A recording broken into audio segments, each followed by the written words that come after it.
In my previous classes हम लोगों ने पढ़ा था कम्युनिकेशंस और once again welcome to the Adyan platform, online platform.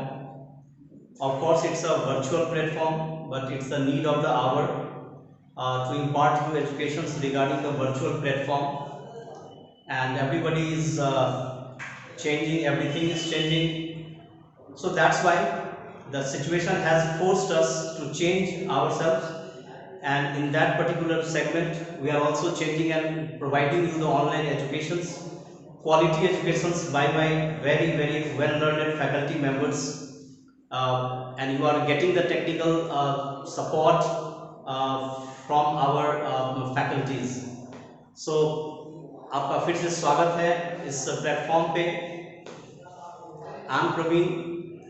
हमने फर्स्ट लेक्चर जो हम लोगों ने किया था वो किया था आपके यूनिट ये जो सेमेस्टर 2 है उसके लिए एक पेपर है कम्युनिकेशन स्किल्स के, राइट।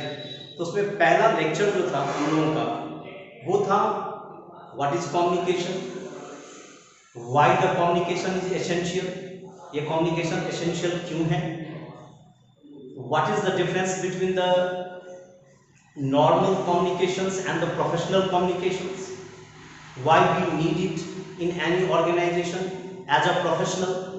एक प्रोफेशनल के रूप में हम लोग को किस किस चीज़ों का कम्युनिकेशंस में ध्यान देना पड़ता है, इन सभी चीज़ों को, इम्पोर्टेंस ऑफ कम्युनिकेशंस। आज इस दुनिया में कम्युनिकेशंस इफेक्टिव होना चाहिए, राइट, पर्पसफुल होना चाहिए। इन जितनी भी सारी चीज़ें, डेफिनेशंस की बात हम लोगों ने की थी, जिसके भी जितने भी कम्युनिकेशंस के डेफिनेशंस हैं उस पर बात की थी। तो एक ओवरऑल पिक्चर हमने दिया था कि कम्युनिकेशंस है क्या और इसको हम लोग क्यों इतना इम्पोर्टेंस आजकल के ये टाइम में इसको देते हैं। क्योंकि यदि कम्युनिकेशंस नहीं है तो बिजनेस कोलैप्स कर जाएगा, सब कुछ कोलैप्स कर जाएगा। जो आप कहना चाहते हैं वो सही ढंग से यदि किसी के पास नहीं पहुंचे तो naturally the communications will be ineffective, everything will be fall flat, सब कुछ खत्म हो जाएगा। तो बहुत सारी चर्चाएं हमने की थी और प्रीवियस क्लास में मैंने ये भी कहा था कि नेक्स्ट डे हम लोग क्या पढ़ेंगे, प्रोसेस ऑफ कम्युनिकेशंस।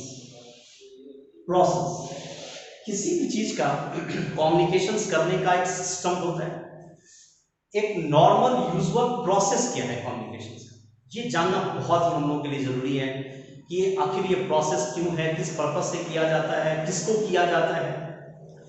तो स्टूडेंट्स, सबसे पहली बात तो क्या है इस प्रोसेस में, सबसे पहली बात जो है आप क्या देते हैं, किसी क्या कम्युनिकेट करते हैं, idea.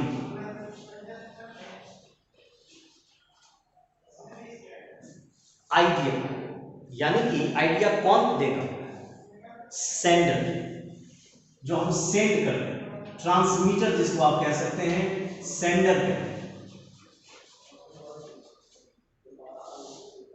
Sender, naturally there will be a communication between the two, the one will be the sender, one will be the receiver।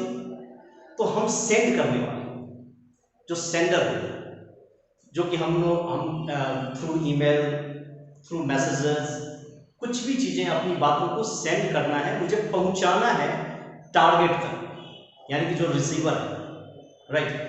The sender that means the person who sends the message and tries to come across to the receiver. जो देने वाले, send करने वाले हैं, वो कहां तक जाए, टारगेट ऑडियंस तक जाए, जो रिसीवर है उन तक पहुंचे। और सेंडर में जो होता है ना, और इसके लिए क्या होता है, पर्पस इन्वॉल्व होता है। ऐसे ही नहीं है कि किसी को मैंने कुछ सेंड कर दिया। किसी भी ऑर्गेनाइजेशंस में, प्रोफेशनल ऑर्गेनाइजेशंस में जो सेंडर होते हैं, एज अ मैनेजर आपको सेंड करते हैं, एज अ चीफ मैनेजर आपको सेंड करते हैं, तो पर्पस इज इन्वॉल्व, उसमें एक उद्देश्य होता है, राइट। ये अपने ऑर्गेनाइजेशंस के भीतर भी हो सकता है, अपने ऑर्गेनाइजेशन से बाहर भी हो सकता है, कहीं भी हो सकता है। कोई किसी को सेंड करेगा, वो रिसीव करेगा, वो रिस्पॉन्स देगा, ये चैनल होता है। That must be very systematic and that must be very effective, and the sole responsibility rests on sender. तो पहली बात, the sender has to be very responsible, right? The sender has to be very responsible, having a lot of knowledge. They must know what is the purpose for which they are, or he is or she is sending the message, to whom he is sending the message. It's also very important, वो किसको दे रहे हैं.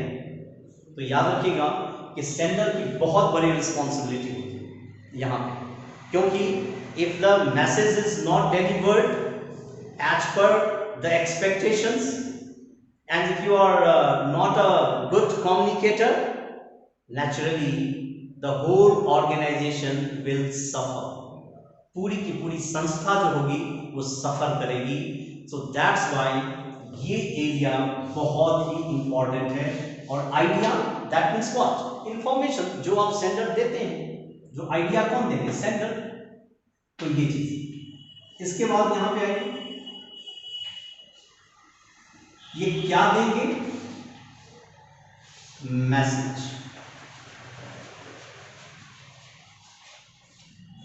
Message means what? Information. कुछ भी वो पहुंचाना चाहता है, एक इंफॉर्मेशन पहुंचाना चाहता है. The information, that is called the message. The sender sends the message, information, or set of information, right? And for which it is intended? It is intended to receiver. Receiver के लिए दिया गया है. और यहां पे मैं लिख देता हूं इनकोडिंग. इसको थोड़ा समझिए. इनकोडिंग, इनकोड करना.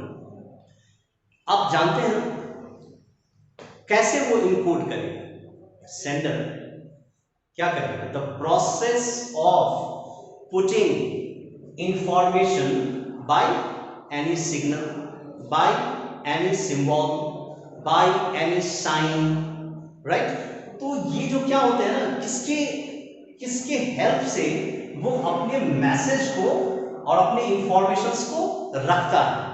बहुत सारे प्रोफेशनल इन्वायरमेंट में, एटमॉस्फेयर में, जब सपोज कीजिए कि आप टेक्निकल फील्ड के हैं, तो बहुत सारे अपने काउंटर पार्ट को जो आप मैसेज करेंगे उसमें बहुत सारे शाइन, सिंबल्स होंगे, क्योंकि आप अपने काउंटर पार्ट को कर रहे हैं तो नेचुरली वो भी उस नॉलेज को रखते हैं, राइट? और आप उनको सेंड कर रहे हैं तो जो सिंबल आप यूज कर रहे हैं, right, that is called the encoding.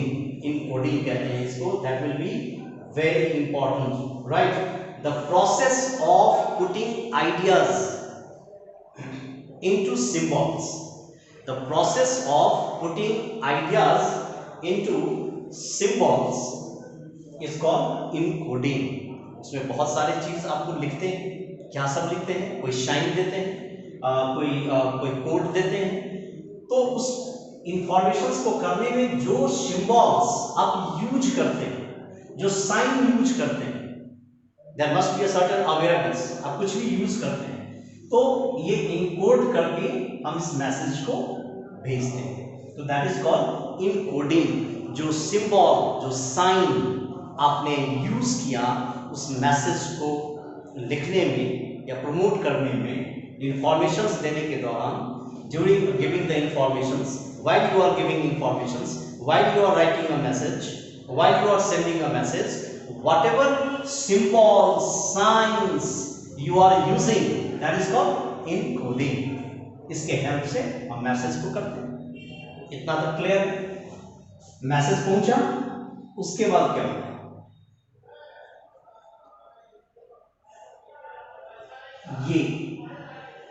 ये क्या हो गए?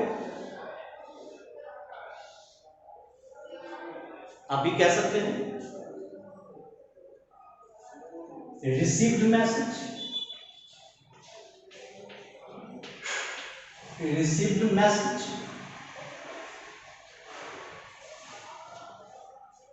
मैसेज को तो कोई रिसीव करेगा, रिसीवर. अब ये रिसीव्ड मैसेज, लेकिन याद रखिए कि हम यहां पर फिर एक एरो बना के लिखते हैं किस चैनल का यूज किया गया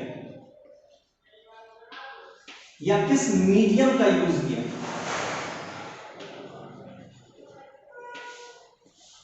भेजने के लिए कोई माध्यम तो चाहिए, कोई चैनल तो चाहिए। There are so many channels, fax, email, sending messages, SMSes, right. बहुत सारे चैनल्स हैं, through presentations, through recorded presentations, right. बहुत सारे, यदि आप उनसे मिल ही लेते हैं, फेस टू फेस मिलते हैं, ये भी एक चैनल होता है। और जब चैनल को आप ये करते हैं, सेलेक्ट करते हैं, तो बहुत सारी चीजों को आपको ख्याल रखना पड़ता है, याद रखिएगा। सपोज कीजिए कि उनके पास किसी भी फैक्स की अवेलेबिलिटी नहीं है, उनके पास फैक्स नहीं है, तो आपको ये देखना होगा कि किस चैनल के द्वारा हम इस मैसेज को सिलेक्ट करें ताकि ये मैसेज एप्रोप्रिएट ढंग से पहुंच जाए वहां। जी, ये देखना बहुत इंपॉर्टेंट होगा। आप ऐसे ही किसी चैनल को सिलेक्ट नहीं करेंगे। किसी भी माध्यम को सिलेक्ट करने से पहले थिंक ट्वाइस, दो बार सोचिए बिफोर सिलेक्टिंग द मीडियम। जो उस माध्यम के द्वारा आप मैसेज देना चाहते हैं, उस मीडियम को, उस चैनल को सिलेक्ट कीजिए पहले। Selection is very important, otherwise the whole effect may be disasters for the organization. इस संस्था के लिए ये चीज गड़बड़ हो जाए। तो इसलिए माध्यम का सिलेक्शन करना, जैसे आप ईमेल के द्वारा करना चाहते हैं, कि एसएमएस के द्वारा करना चाहते हैं, कि कुछ प्रेजेंटेशन बनाना चाहते हैं, कि कोई रिकॉर्डेड वीडियो आप देना चाहते हैं, बहुत सारे माध्यम से। और merely just making a call to someone with whom you are going to interact, उनको कॉल ही कर लेते हैं। तो कौन से माध्यम सेलेक्ट करेंगे आप, it has its very own importance. याद हुआ? देखिए, आपने सिलेक्शन किया अच्छे से। यदि ये सिलेक्शंस नहीं करेंगे तो communication will be failed communications. That communication will be called a failed communications. It is you keep in mind, ये फेल्ड हो जाएगा। इसलिए मीडियम का सिलेक्शन करते हैं। इसके बाद ये रिसीव्ड मैसेज, मैसेज रिसीव हुआ, मैसेज रिसीव हुआ, क्लियर? ओके, सो जब ये मैसेज आपका रिसीव हो गया तो क्या करना है? अब इसको आप क्या करेंगे? मैसेज जब रिसीव हो गया, अब वो रिसीवर तक पहुंचेगा, तो वो इसको क्या करेगा? डिकोड करेगा। क्या करेगा? इधर इनकोडिंग, और यदि वो पहुंचा तो अब ये इसको क्या करेगा? डिकोड करेगा। सपोज रिसीवर ने एक मैसेज लिया, क्लियर हो गया? और यहां पे मैं लिख ही देता हूं, ये आइडिया अब यहां पहुंच गया। वो आइडिया जो है या इंफॉर्मेशन मैसेज ये पहुंच गया, तो ये सेंडर हो गए, और ये आइडिया यहां पहुंचा तो ये क्या हो गए? रिसीवर। यहां सेंडर था, ये रिसीवर, और ये रिसीवर क्या करेगा? इसको डिकोड करेगा। Whatever message information the receiver has got, now they are going to, or he is or she is going to interpret or analyze that message. That is called the decoding. Evaluation, and the evaluation and examination of the message received by the receiver, that is called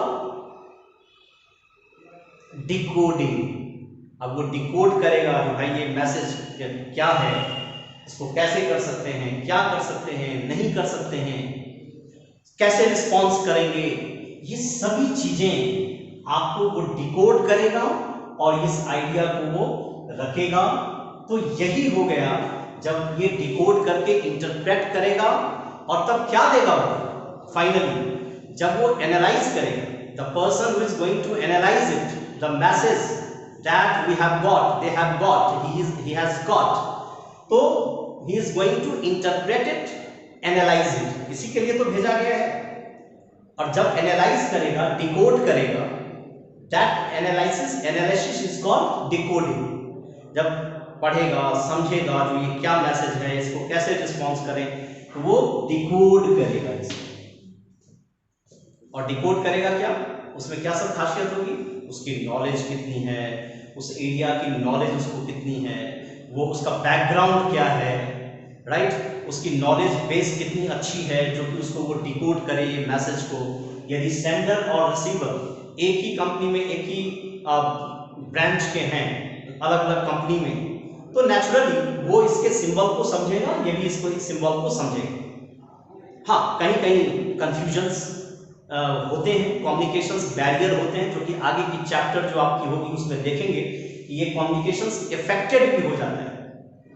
तो receiver is also a responsible guy in any organisation.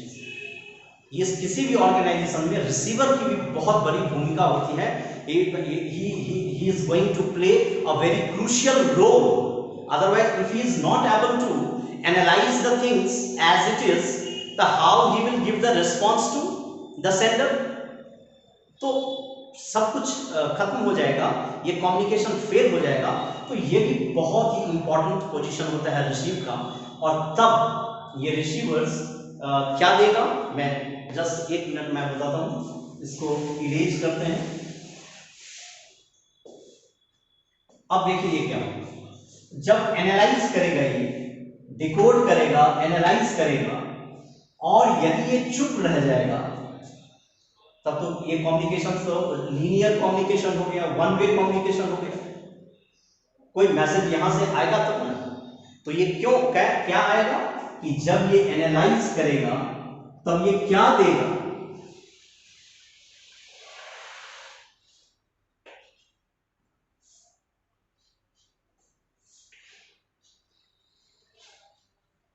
the response and reply by the receiver.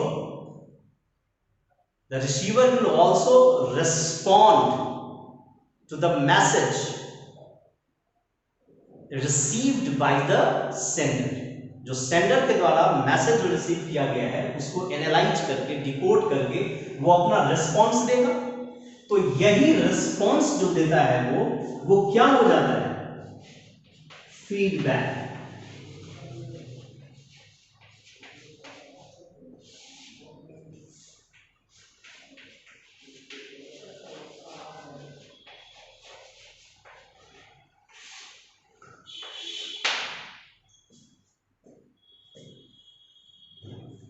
Now it is a two way traffic. यदि ये feedback नहीं दे तो is it a valuable communications, is it a fruitful communications?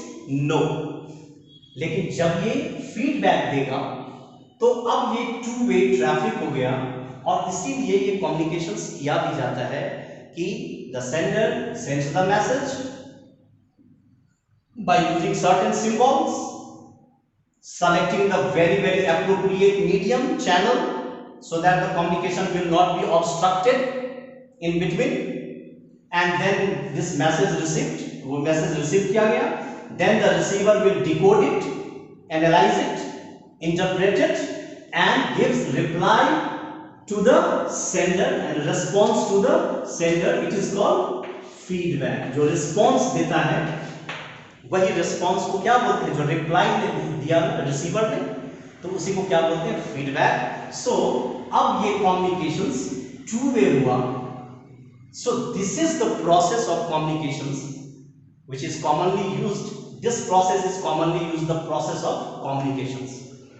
इसमें आपने सब कुछ देखा।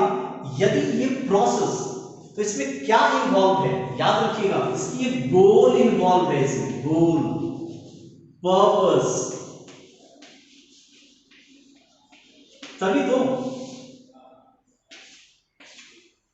यदि सेंडर ने रिसीव किया फीडबैक, इसका मतलब ये प्रोसेस इट्स गुड, ये it's a two way traffic, somebody is sending, somebody is receiving, कभी सेंडर रिसीवर हो जाएगा, कभी रिसीवर सेंडर हो जाएगा, दोनों हो सकता है। समटाइम्स द सेंडर में भी रिसीवर, समटाइम्स रिसीवर में भी सेंडर। जब फीडबैक देगा तो ये सेंडर हो जाएगा, ये रिसीवर हो जाएगा।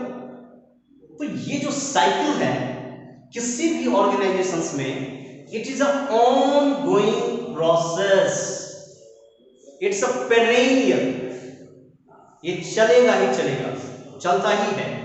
You cannot stop it. You cannot. That means you cannot have a roadblock in it. The communication will be going on. Everything will be going on, and the future of the organizations and the professionalism totally based on this cycle. यही है process है communications का। Day to day life में भी आप देखते हैं कि हम कहते हैं, आप कहते हैं, राइट।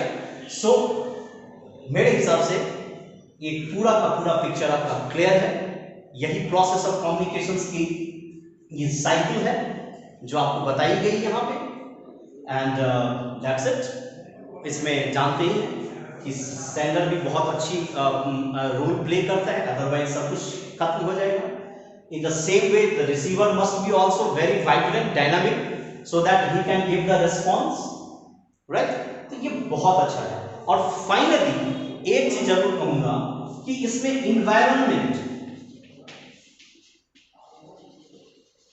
किस इन्वायरमेंट में ये कम्युनिकेशंस हो रहा है, ये बहुत इंपॉर्टेंट होती है। कभी रिलेशंस इन दोनों की अच्छी ना हो तो ये भी गड़बड़ है। कभी आपने मीडियम सेलेक्ट कर लिया गलत एटमॉस्फेयर में, ये भी गलत है। कभी आपने जब आपने मैसेज भेजा वो टाइमिंग सही नहीं है, वो भी गलत है। तो बहुत सारी चीजें इसमें काउंट होती हैं। तो मेन आपका फोकस मेरा आज का सिर्फ और सिर्फ इतना था कि ये प्रोसेस को समझें, इस चार्ट को समझें। And friends and students, once again हम लोग जो नेक्स्ट क्लासेस में आएंगे तो हम लोग पढ़ेंगे बैरियर्स ऑफ कम्युनिकेशंस। ये कम्युनिकेशंस में क्या सब चीज में बाधाएं आती हैं, राइट, उसके बारे में हम बात करेंगे। And thank you very much. Stay home, stay safe, and this effort is only for all of you। ये प्रयास आप ही के लिए है कि हम लोग इस एफर्ट्स में लगे हुए हैं ताकि हम लोग आपको अपनी चीजें पूरी सिलेबस पार्ट वाइज और सेगमेंट वाइज आपको पहुंचा सकें। And I hope and confident we will be successful to do it. Thank you very much once again, and we will be meeting in the next video with next segment, next topic of communications. Thank you very much all.